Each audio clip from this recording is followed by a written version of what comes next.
नमस्कार। सोचिए, हजारों लोग भर्ती के लिए दौड़ रहे हैं और फिर अचानक हाईकोर्ट के एक आदेश से सब कुछ थम जाता है। जी हां, झारखंड में कुछ ऐसा ही हुआ है। चलिए समझते हैं ये पूरा मामला आखिर है क्या। जरा इस तस्वीर को देखिए।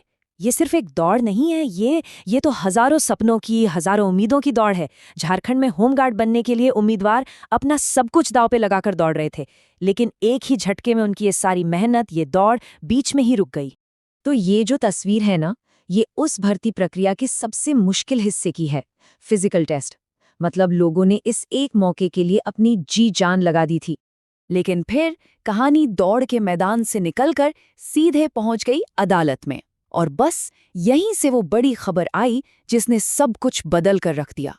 तो एक तरफ थी उम्मीदवारों की ये मेहनत, ये पसीना, और दूसरी तरफ अदालत का वो एक फैसला जिसने इस पूरी मेहनत पर फिलहाल के लिए एक ब्रेक लगा दिया। ये देखिए, यही वो हेडलाइन है जिसने सब कुछ रोक दिया। अदालत का फैसला बिल्कुल साफ था, भर्ती प्रक्रिया पर तत्काल रोक और नतीजों पर भी पाबंदी। आइए इसका मतलब समझते हैं। इस आदेश में दो बहुत सीधी और साफ बातें थीं जिनका असर सीधे सीधे हजारों उम्मीदवारों पर पड़ा। पहला निर्देश, जो फिजिकल टेस्ट यानी दौड़ चल रही थी उसे फौरन रोक दिया जाए, और दूसरा निर्देश, जिन परीक्षाओं के नतीजे आने वाले थे उन्हें भी जारी नहीं किया जाएगा। मतलब सब कुछ होल्ड पर। तो अब आते हैं सबसे जरूरी सवाल पर। इस कानूनी फैसले का उन हजारों उम्मीदवारों पर आखिर क्या असर हुआ जो दिन रात एक किए हुए थे। जरा सोचिए, जो लोग महीनों से तो झारखंड में ना एक बहुत बड़ी जॉब अपॉर्चुनिटी आई थी। मतलब माहौल एकदम गर्म था, हजारों पोस्ट्स, लाखों लोग। पर अब इस कहानी में एक अचानक से ट्विस्ट आ गया है। तो चलिए शुरू से समझते हैं कि आखिर ये पूरा मामला है क्या। जी हाँ, हम बात कर रहे हैं झारखंड होमगार्ड भर्ती की। सोचिए, इस साल पूरे राज्य में 20,000 से भी ज्यादा पदों पर भर्ती होने की उम्मीद थी। ये कोई छोटा मोटा नंबर नहीं है, बहुत बड़ा आंकड़ा है ये। लेकिन आगे बढ़ने से पहले एक चीज बिल्कुल साफ कर लेते हैं। ये होम गार्ड होता क्या है? देखिए, ये एक वॉलंटियर फोर्स है जिनका काम है पुलिस की मदद करना इंटरनल सिक्योरिटी में। और हाँ, ये पॉइंट बहुत जरूरी है, ये कोई परमानेंट सरकारी नौकरी नहीं है। तो ठीक है, अब देखते हैं इस मौके को थोड़ा डिटेल में। वैकेंसीज आखिर कहाँ-कहाँ और कितनी-कितनी थीं? इन नंबर्स से ही अंदाजा लगाया जा सकता है कि ये भर्ती कितने बड़े स्केल पर हो रही थी।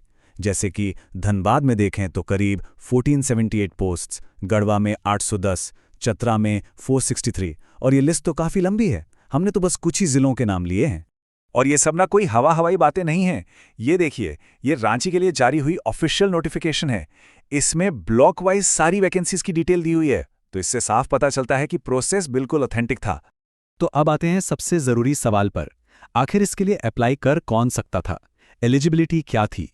चलिए इसकी ज़रूरी शर्तों पर एक नज़र डालते हैं। ओके, यहाँ पे एक बहुत इंपॉर्टेंट पॉइंट है जिसमें लोग अक्सर कंफ्यूज हो जाते हैं। गांव के कैंडिडेट्स के लिए यानी रूरल कैंडिडेट्स के लिए कम से कम 7वीं पास होना ज़रूरी था। वहीं शहरी यानी अर्बन कैंडिडेट्स के लिए क्वालिफिकेशन थी मिनिमम 10वीं पास। और हाँ, एक और शर्त थी कि जिस ब्लॉक या शहर से अप्लाई कर रहे हैं वहाँ के निवासी होना ज़रूरी है। इसके अलावा कुछ और भी कॉमन रिक्वायरमेंट्स थी, जैसे एज लिमिट जो 1 जनवरी 2026 तक 19 से 40 साल के बीच होनी थी, और एप्लीकेशन फी सिर्फ 100 रुपए। फिजिकल स्टैंडर्ड्स भी इस रोल के लिए काफी इंपॉर्टेंट है। जनरल और ओबीसी कैटेगरी के पुरुषों के लिए हाइट 162 सेंटीमीटर, जबकि SC/ST के लिए 157 सेंटीमीटर, और महिलाओं के लिए सभी कैटेगरीज में हाइट 148 सेंटीमीटर रखी गई थी। तो चलिए मान लेते हैं कि कोई इन सारे क्राइटेरिया को पूरा करता है। उसके बाद सिलेक्शन का प्रोसेस कैसा था? ये कोई आसान रास्ता नहीं था, एक मल्टी स्टेज चैलेंज था। जैसा कि खबरों में भी बताया गया, चयन प्रक्रिया को पूरी तरह पारदर्शी और बहुस्तरीय बनाया गया है, जिससे अभ्यर्थियों को कई कठिन चरणों से गुजरना होगा। तो आइए देखते हैं कि ये कठिन चरण आखिर थे क्या।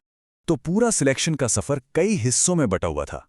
शुरुआत होती थी एक काफी टफ फिजिकल टेस्ट से, जिसमें दौड़, हाई जंप, लॉन्ग जंप सब शामिल था।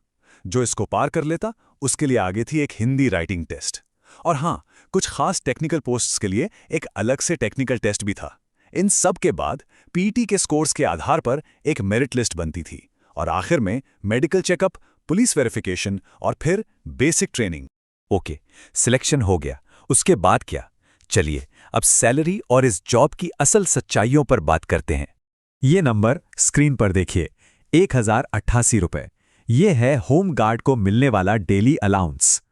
तो इस डेली अलाउंस के हिसाब से अगर हम मंथली इनकम देखें तो वो लगभग 32,000 रुपए तक हो सकती है। लेकिन हाँ, ये इस बात पर डिपेंड करता है कि महीने में कितने दिन की ड्यूटी मिली है। कुछ और चीज़ें भी समझनी ज़रूरी हैं। ये एक वॉलंटियर सर्विस है, परमानेंट जॉब नहीं। आमतौर पर साल में कम से कम 180 दिन की ड्यूटी मिल जाती है और इसके साथ ही यूनिफॉर्म और ट्रैवल के लिए अलग से अलाउंस भी मिल सकता है। तो सब कुछ प्लान के मुताबिक चल रहा था, भर्ती प्रोसेस आगे बढ़ रहा था। लेकिन फिर कहानी में एक अचानक मोड़ आया, एक ऐसी रोक जिसकी किसी ने उम्मीद नहीं की थी। तो आखिर ऐसी क्या ब्रेकिंग न्यूज़ आ गई इस भर्ती को लेकर? सबसे लेटेस्ट और क्रिटिकल अपडेट क्या है? खबर यह है कि इस पूरी भर्ती प्रक्रिया पर झारखंड हाईकोर्ट ने रोक लगा दी है। जी हां, रिक्रूटमेंट प्रोसेस को रोक दिया गया है। भर्ती के नियमों को लेकर एक पिटीशन फाइल हुई थी, जिसके बाद कोर्ट का ऑर्डर बिल्कुल साफ है। पहली बात, सारे फिजिकल टेस्ट्स यानी दौड़ पर तुरंत रोक। दूसरा, कोई भी फाइनल रिजल्ट पब्लिश नहीं किया जा सकता। तीसरा, स्टेट गवर्नमेंट को इस पर अपना जवाब फाइल करना होगा और अगली सुनवाई अप्रैल 2026 के बीच में होने की उम्मीद है। तो अब इसका मतलब क्या है? उन हजारों एप्लीकेंट्स का क्या होगा जिन्होंने इसके लिए तैयारी की? क्या ये प्रोसेस फिर से शुरू होगा या फिर इसमें बड़े बदलाव होंगे? ये एक ऐसा सवाल है जिसका जवाब आने वाले वक्त में ही मिलेगा।